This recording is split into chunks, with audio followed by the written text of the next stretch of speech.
sejam bem-vindos à segunda aula. Bom, quando você vai programar um microcontrolador PIC, a primeira coisa que você tem que informar para o compilador, no caso o MPLAB, o Assembly, né, é qual o modelo do microcontrolador que você está utilizando. É fundamental. Diferente de linguagem de programação de alto nível, que você não está muito preocupado com o hardware que está sendo utilizado, quanto mais baixo o nível de programação, mais importante é você já saber qual é o hardware que você está utilizando, qual é o chip. Então, nos livros que eu vejo por aí, em cursos na internet, eles já assumem que vai utilizar um determinado microcontrolador. Por exemplo, o 16F628, que é um bem comum. Então, você vai ter naquele livro tudo sobre aquele microcontrolador, como programa em Assembly,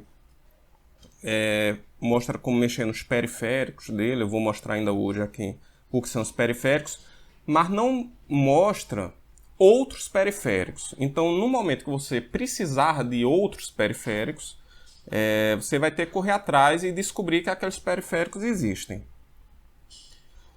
Então, eu vou fazer assim. Eu primeiro vou mostrar os periféricos, dizer os periféricos que existem, para que você, como programador, tenha capacidade de escolher o microcontrolador mais adequado para a sua aplicação.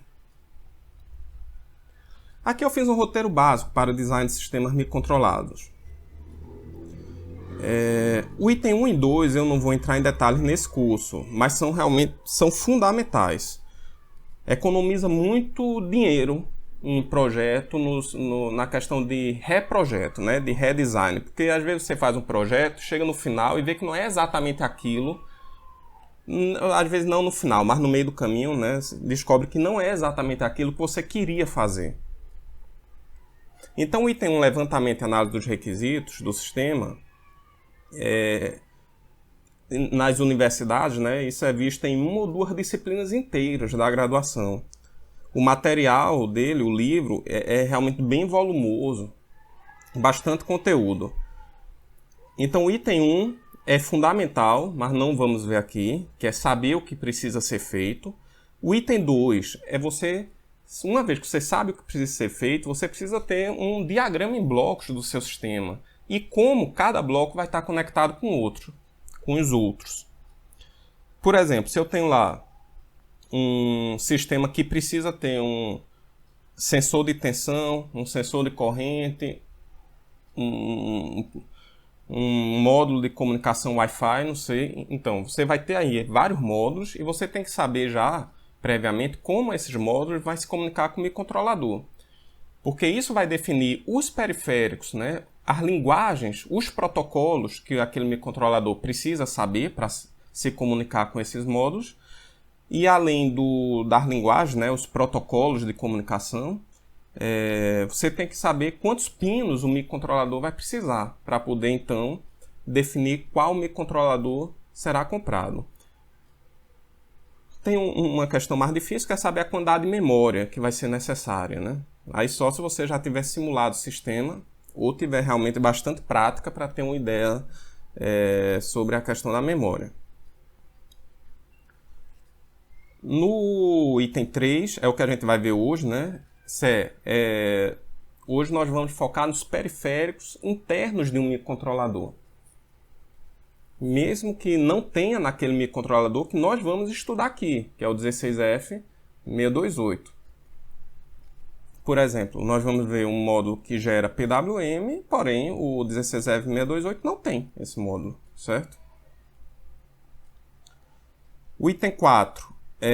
Como selecionar um microcontrolador será assunto da próxima aula, onde eu vou no site da Microchip mostrar para vocês, junto com vocês aqui, aonde você encontra todos os microcontroladores e a ferramenta para selecionar aquele que você quer.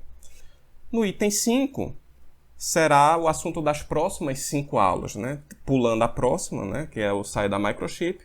As outras 5 será focado em Assembly. Né? Nós vamos ver o fluxograma, como fazer um fluxograma e como passar ele para a linguagem de programação Assembly.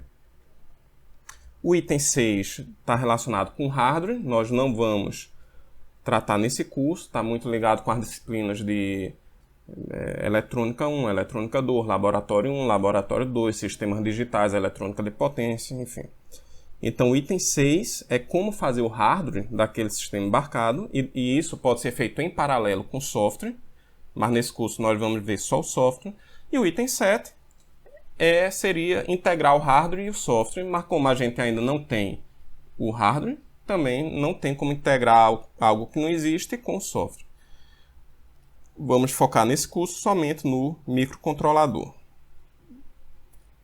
Aqui eu mostro um diagrama em blocos de um sistema embarcado, né? O sistema embarcado é aquele sistema que vai junto com o equipamento, por exemplo, em uma câmera digital, em uma cafeteira, em uma geladeira, certo? Eu falei esses exemplos que é o que eu estou vendo aqui na minha frente. Tem uma cafeteira, uma geladeira, um relógio digital, a câmera. Então aqui está um diagrama de um sistema embarcado, de uma câmera fotográfica, tá bom? Então aqui nós temos um processador principal e aqui um microcontrolador. Eu vou mostrar aqui mais adiante a diferença entre um processador e um microcontrolador. Então aqui ó, o microcontrolador está pegando os seguintes periféricos. O NFC, né, comunicação sem fio, monitoramento de bateria e USB, os botões, infravermelho, o botão aqui do posicionamento do zoom, ou então aqui é o sensor do posicionamento do zoom.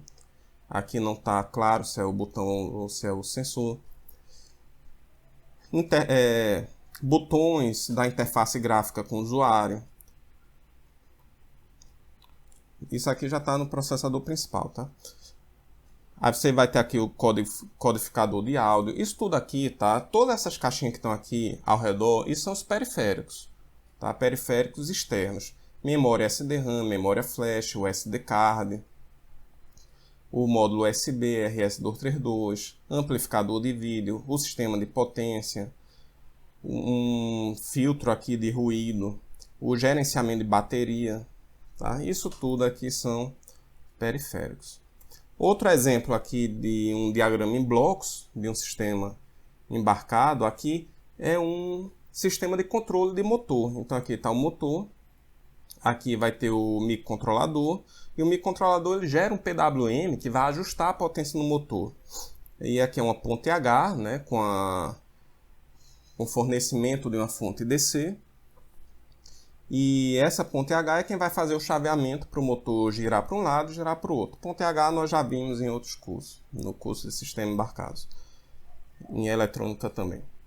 Bom, então o motor gira e aí você vai ter um sensor de velocidade acoplado no eixo do motor. Pode ser um sensor óptico, que é o mais comum, na verdade. É um discozinho todo furadinho com um leitor, então ele vai aqui mandar pulsos indicando qual é a velocidade do motor, né? Quanto mais rápido for os pulsos, mais rápido está girando o motor. E o microcontrolador vai ajustar o PWM para que o motor atinja a velocidade que foi selecionada aqui, né? Esse set speed aqui pode ter sido a partir de um potenciômetro analógico. Eu posso ajustar o potenciômetro e no microcontrolador converter o valor analógico para digital. Aqui ele tem um sistema de controle interno mais rápido, tá? Um controle de corrente, aqui por fora um controle de tensão, um controle mais lento. Isso vocês vão ver em sistema de controle. É comum você ter uma malha de controle rápida interna e uma malha de controle mais lenta externa, tá bom? Não vou entrar em detalhes disso. Quantos microcontroladores, tá, tem no sistema embarcado? Depende do sistema, claro. Aqui eu peguei esse gráfico, é um gráfico já antigo, de 2002, mostrando a quantidade de microcontroladores dentro de um automóvel. Veja, em 1998, um automóvel básico tinha 6 microcontroladores. Em 2002 tinha 14, né? Então mais que dobrou. Já um automóvel médio tinha 18, em 2002 tem 45. Um automóvel de luxo, naquela época, em 2002 já tinha 105 microcontroladores. É muito microcontrolador. E onde estaria esse microcontrolador no automóvel de luxo lá em 2002? Você vai ter o controle do motor, do airbag, o controle adaptativo da luz, o controle de cruise control, né? Freio automático, controle da transmissão, controle do assento, controle de estacionamento, controle de freagem, anti-lock, isso é aquele sistema de freio ABS, né? Enfim, um monte de funções, tá? E cada funçãozinha dessa, o botão Start-Stop, vai ser um microcontrolador diferente que vai trabalhar com cada função dessa. Vamos dar uma olhadinha aqui na diferença entre, já que eu mostrei esse diagrama aqui, que tem um processador e um microcontrolador, deixa eu mostrar aqui uma diferença entre microprocessadores e microcontroladores, tá bom? Os microprocessadores geralmente é para uso geral, certo? O que deixa o design de sistema muito flexível. Por exemplo, quando você vai fazer um programa para computador, você não está preocupado se vai ser um i3, i5, i7 ou algum da AMD, que eu não sei os nomes. Já no microcontrolador, não. O processador é para uso específico, o que deixa o design do sistema pouco flexível, né? Uma vez que você sabe quais são os periféricos que vai ser necessário para aquela aplicação, você não tem como usar aquele mesmo microcontrolador em outra aplicação que exija outros periféricos. E uma vez que o microcontrolador não é o mesmo, a programação geralmente também não pode ser a mesma. Então, a programação tem que ser feita direcionado para aquele microcontrolador e para aquela aplicação, tá? Outra coisa aqui é que o microprocessador, no chip, quando você compra, praticamente só tem a central de processamento, né? A CPU. Já no microcontrolador não. Além da CPU, você vai ter a memória RAM, memória ROM, portas de entrada e saída, temporizadores, conversor analógico digital, gerador de PWM, enfim. Um monte de coisa. Isso aqui é o que a gente chama de periféricos internos, que é o que nós vamos ver hoje, tá? O microprocessador, ele possui alto poder de processamento e isso não é uma consequência, tá? Eu botei aqui na mesma célulazinha, mas não necessariamente as duas coisas estão relacionadas. Mas geralmente um alto consumo energético quando comparado com microcontroladores. O microcontrolador, ele, ao contrário, né, vai ter um baixo poder de processamento. Como eu mostrei no exemplo do carro, você precisa de vários microcontroladores, cada um faz um pouquinho. E ele tem baixo consumo energético. Opa, desculpa. No microprocessador, geralmente é 32 ou 64 bits atualmente. Já os microcontroladores, os mais comuns, são de 8 e 16. Tem também os de 32. Geralmente de ponto fixo, né? Lá em sistemas digitais nós vimos ponto fixo e ponto flutuante, não vou entrar em detalhes aqui. Então, geralmente, microprocessador é ponto flutuante, microcontrolador é ponto fixo. O microprocessador ele tem mais possibilidade de endereçar na memória, tá? Ou seja, você pode usar a memória de até na ordem de terabytes. Já no microcontrolador não. O barramento de endereço é mais estreito. Então o chip de memória não pode ser muito grande. Vamos dizer que o microcontrolador ele vai ter 8 bits, 9, talvez 10 bits de barramento de endereço. Já o microprocessador pode ter 20, 30 bits de barramento de endereço. Lembrando, né? Se eu tenho 8 bits no barramento de endereço, significa que eu posso endereçar 2 elevado a n linhas na memória, ou seja, se for 8 bits, 256 bytes seria a capacidade da minha memória. Então, barramento de endereço de 8 bits implica em eu poder ter uma memória de 256 bytes.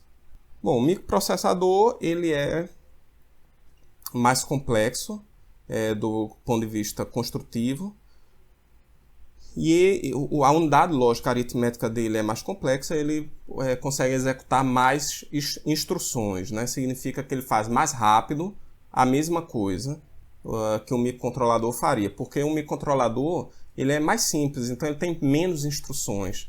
Para fazer algo complexo, ele precisa fazer várias instruções. Por fim, o custo, né? O microprocessador ele tem um custo maior. Eu completei aqui, botei que ele precisa de maior esforço da equipe de engenharia, né? Para fazer o design dele, precisa de mais tecnologia para integrar todos os transistorzinhos dentro do chip. É uma tecnologia mais avançada, enquanto os microcontroladores geralmente são mais simples, de baixo custo.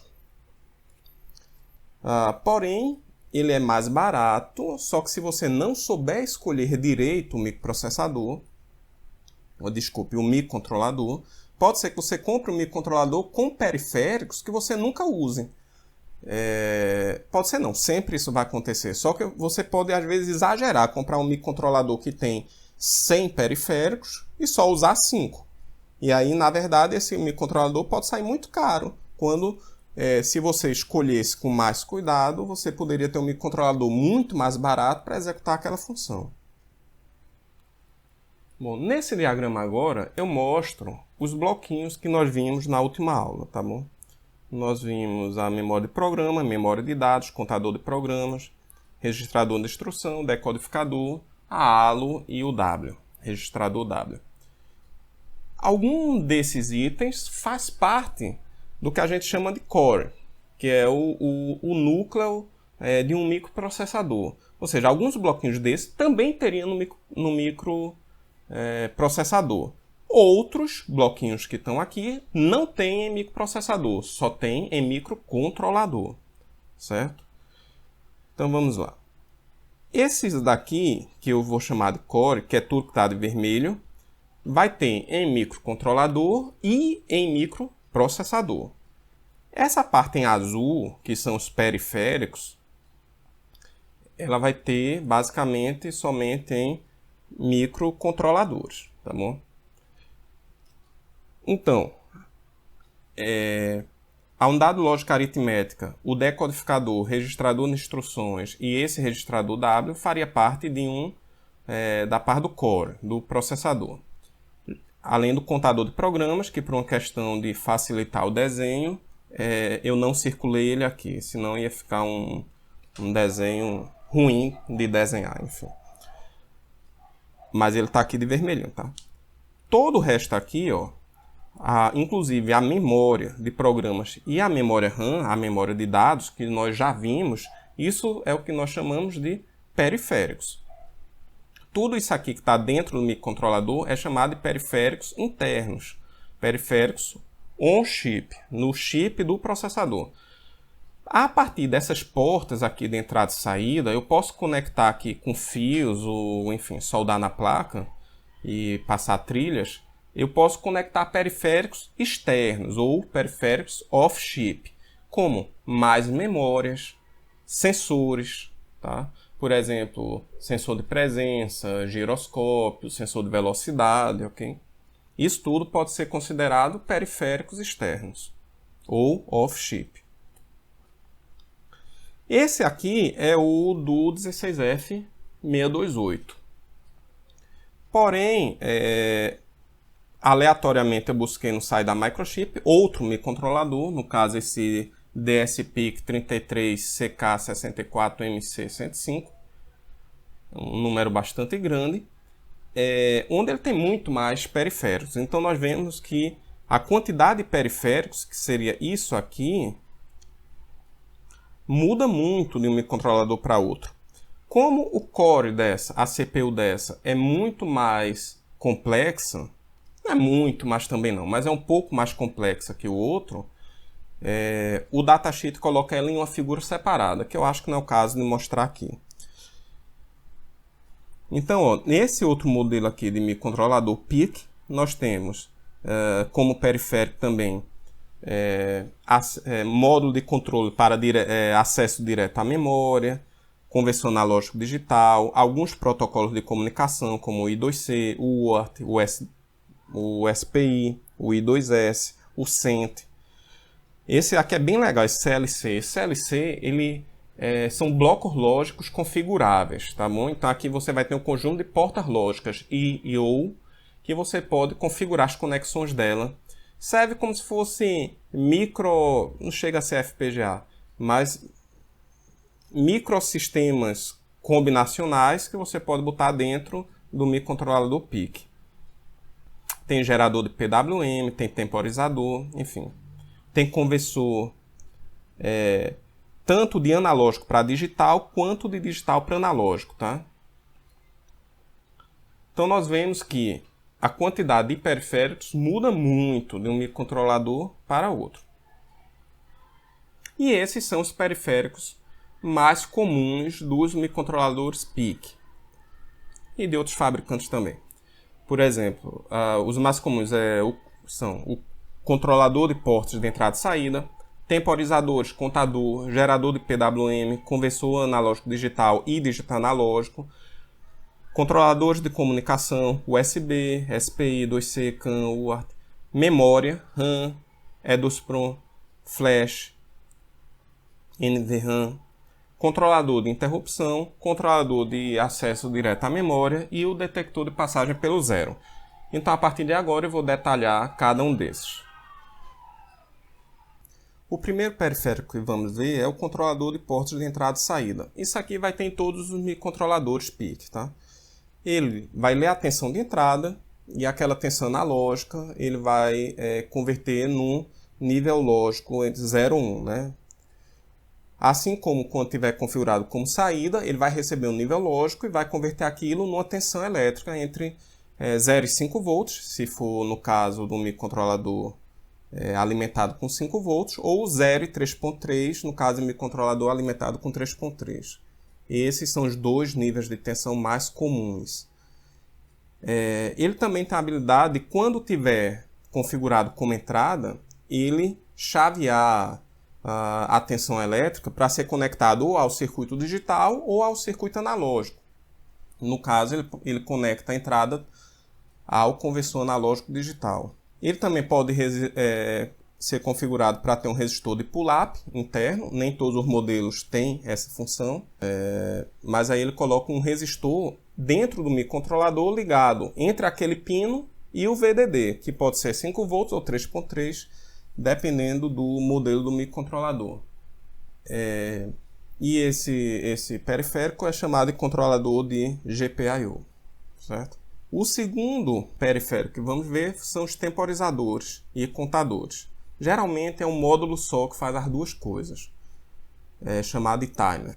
Na função de temporizador, ele funciona como se fosse um cronômetro e ele vai sendo incrementado, né? Ele vai ter lá na posição da memória de dados, vai ter uma posição lá que ele vai sendo aumentado, né? Incrementado a partir do sinal de clock automaticamente. E aí ele funciona como um cronômetro.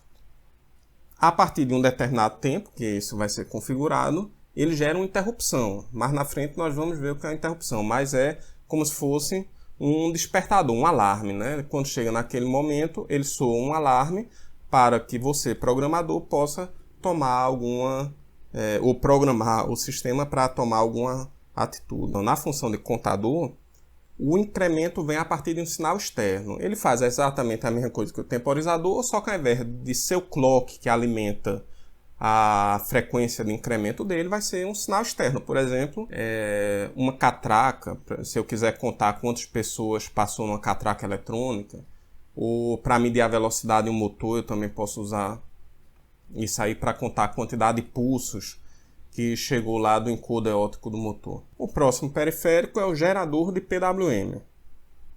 No gerador de PWM, você vai configurar no microcontrolador o duty cycle, né, que é o ciclo de trabalho, que é justamente a razão entre o tempo alto e o período total da onda retangular, onda quadrada, enfim. Então isso você configura, e a frequência também, tá? Então, enfim, tá? Aqui está o sinal de saída de um microcontrolador gerando PWM, e aqui mostra esse mesmo sinal após ele ser submetido a um filtro analógico, pode ser um filtro RC, um resistor e um capacitor, um RL ou um RLC, certo? E aí o sinal quadrado ele vai perder suas harmônicas de alta ordem e vai ficar com a forma de onda assim mais suave, que é o que geralmente se quer ao gerar um PWM. E aí você vai ter agora dois periféricos, que é o conversor analógico digital e o digital analógico. Muitas vezes você vai ter um sistema como esse do diagrama, onde você vai ter um sistema analógico aqui na entrada, um sistema analógico na saída, e você vai converter de analógico para digital, vai fazer o processamento e depois de digital para analógico sai. Por exemplo, um sistema de áudio, né? Então, se aqui for um microfone, eu tenho que converter esse sinal sonoro em elétrico, primeiro aqui pelo transdutor, depois você vai converter sinal elétrico analógico em elétrico digital, a partir desse conversor. Faz aqui, por exemplo, a equalização do som. E depois de processado esse som, se eu quiser escutar como ficou, eu tenho que depois fazer a conversão de volta de digital para analógico. Para depois aqui ter uma saída analógica. Essa saída analógica vai para um estágio de potência, um driver de potência, e depois para um atuador como um alto-falante, certo? Para que eu possa escutar.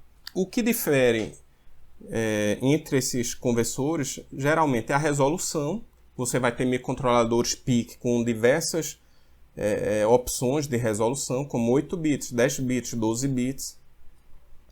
A tensão mínima e máxima da tensão analógica, tanto aqui na entrada quanto na saída, isso pode ser definido via programação. E um parâmetro importante é a taxa de amostragem, né? Saber a velocidade com que ele pode ficar fazendo essa conversão, se eu configurar ele para fazer essa configuração periodicamente. E é medido em amostras por segundo, certo? SPS.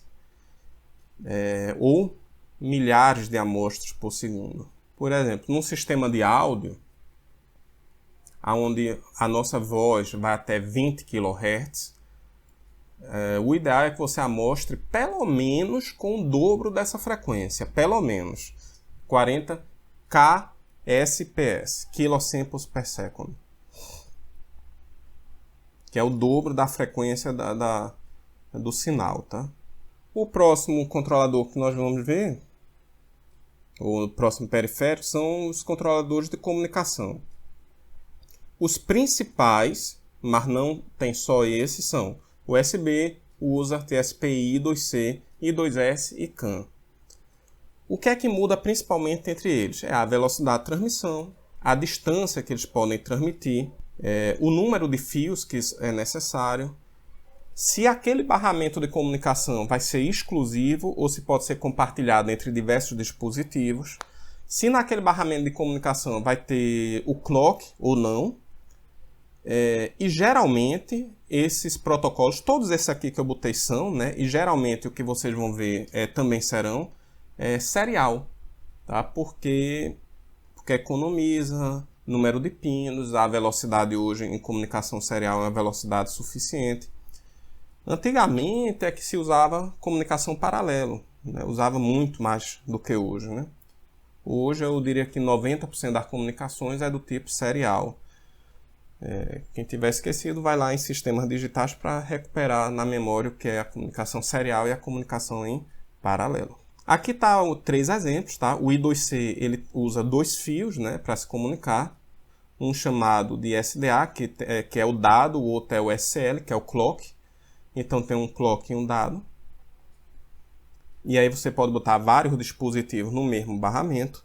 Outra opção aqui que eu botei é o SPI, onde ele vai ter um fio aqui que é o Chip Select.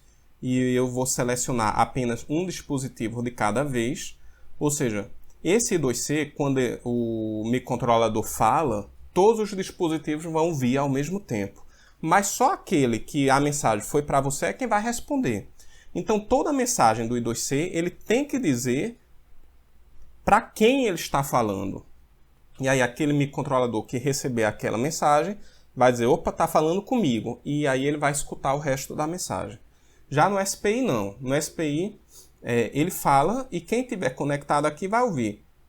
Vai entender que é com ele, digamos assim. Então, por isso que você tem que ter um fio chamado Chip Select, CS, que vai selecionar qual dispositivo é para ser utilizado. Então, somente um desses 3 fios vai estar no nível lógico 1 e os outros 2 vai estar em nível lógico 0. Só um dos 3 vai estar ativo. E aí você vai ter mais 3 fios, que é o de clock.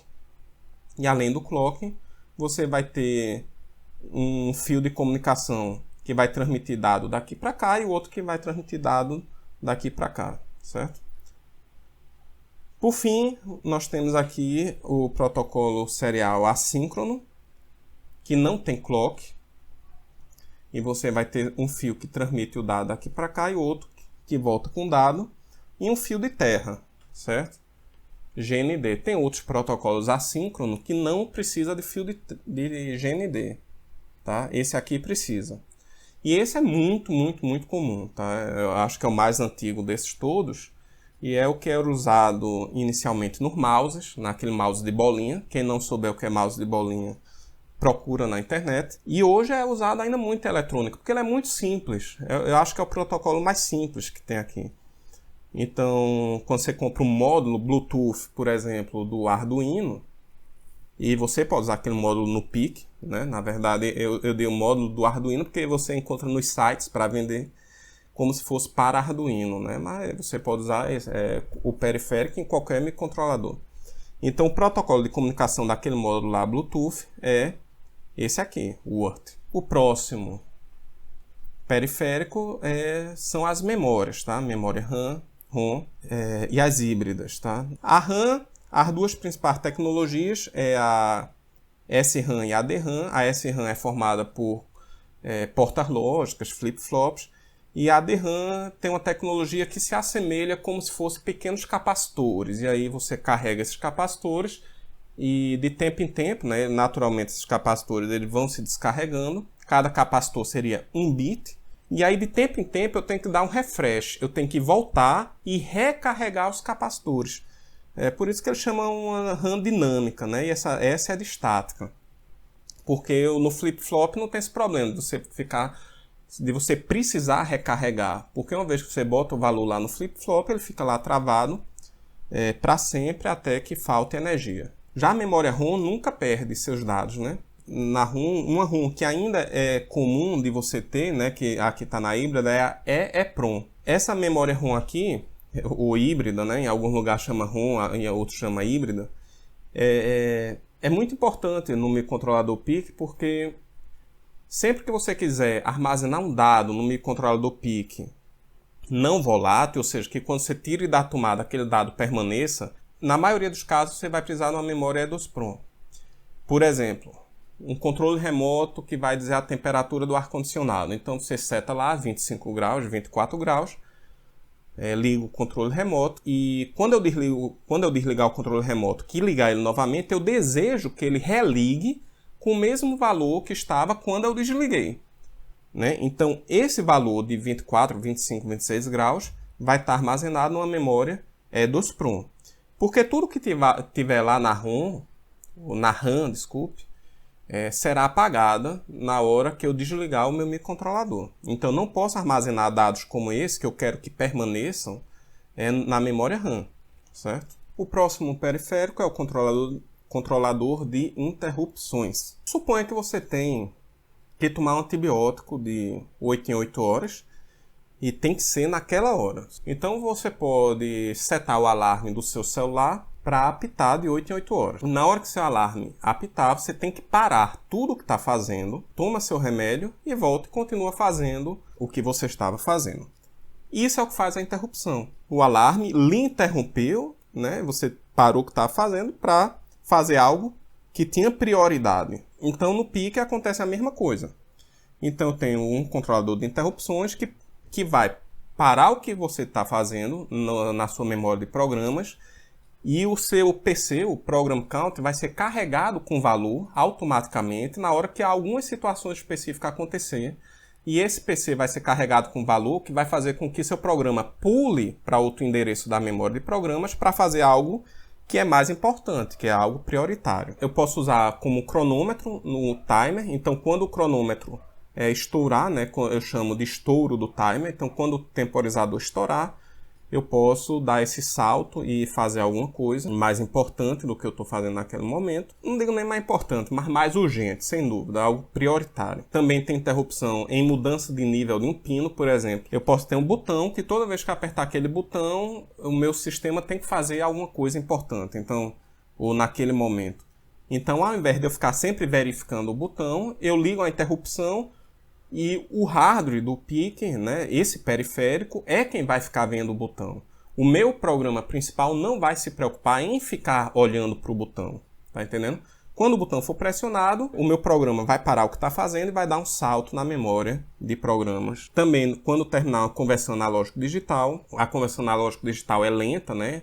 Então você pode começar a conversão e fazer outra coisa, e quando terminar a conversão analógico-digital, seu microcontrolador vai lhe avisar. A mesma coisa no recebimento e envio de um dado por uma porta serial. Como a comunicação também é muito mais lenta do que o clock do processador, então é ruim você ficar esperando que o dado chegue. Então você tem uma interrupção que quando o dado chega, ele avisa que chegou, mas não precisa ficar olhando o dado chegar, até porque o microcontrolador não tem olho, não ia ter como ficar olhando. Esse controlador de interrupções pode ser de um sistema mais simples, como do 16F628, que é o que nós vamos estudar, em que todas as interrupções são direcionadas para o mesmo endereço da memória de programas, ou pode ser um controlador mais sofisticado, com uma tabela, ou seja, se ocorrer estouro do timer, vá para o endereço tal, se ocorrer mudança do nível de um pino, vá para o endereço, outro endereço da memória. Se for uma conversão analógico-digital, pule para tal endereço. Seria um sistema mais sofisticado. O próximo periférico, que não tem no PIC 16F628, é o controlador de acesso direto à memória. Muitas vezes, por exemplo, se eu tiro uma foto, aquele dado que vem do meu sensor tem um volume de informação muito grande. E naquele fluxo que nós vimos, naquele diagrama que nós vimos lá do microcontrolador, todo o fluxo de dados tem que passar pelo core para depois ir para a memória RAM. E aí, isso aí leva muito tempo. Ou seja, você vai ocupar o núcleo de processamento apenas porque eu estou recebendo uma imagem do meu sensor e eu quero armazenar na memória RAM. Mas eu não estou processando nada. Então, o que é que pode ser feito? Você pode ter aqui um periférico, que é o controlador de acesso direto à memória, que quando o dado estiver chegando, ao invés dele passar pela CPU, pelo core, ele vai aqui e pega um atalho e vai para a memória RAM diretamente. O acesso à memória RAM não pode ser feito de qualquer jeito, não é a casa da mãe Joana. Se eu tenho 10 periféricos querendo acessar a memória RAM ao mesmo tempo, eu tenho que ter esse controlador para dizer quem vai primeiro, quem vai em segundo lugar, quem vai em terceiro lugar, certo? Tem uma ordem de prioridades. E por fim, tá? O último periférico que eu vou descrever aqui é o último que eu vou falar aqui, não é o último que existe, tá? O último que eu vou falar aqui, que eu selecionei 10, é o detector de passagem pelo zero. Ele não está listado como dos mais importantes, né, em livros, mas eu boto aqui como mais importante porque esse curso é voltado para o pessoal de engenharia elétrica. E é muito comum em engenharia elétrica eu querer saber o momento com que a onda da rede elétrica, a onda senoidal de 60 Hz, ele passa pelo zero.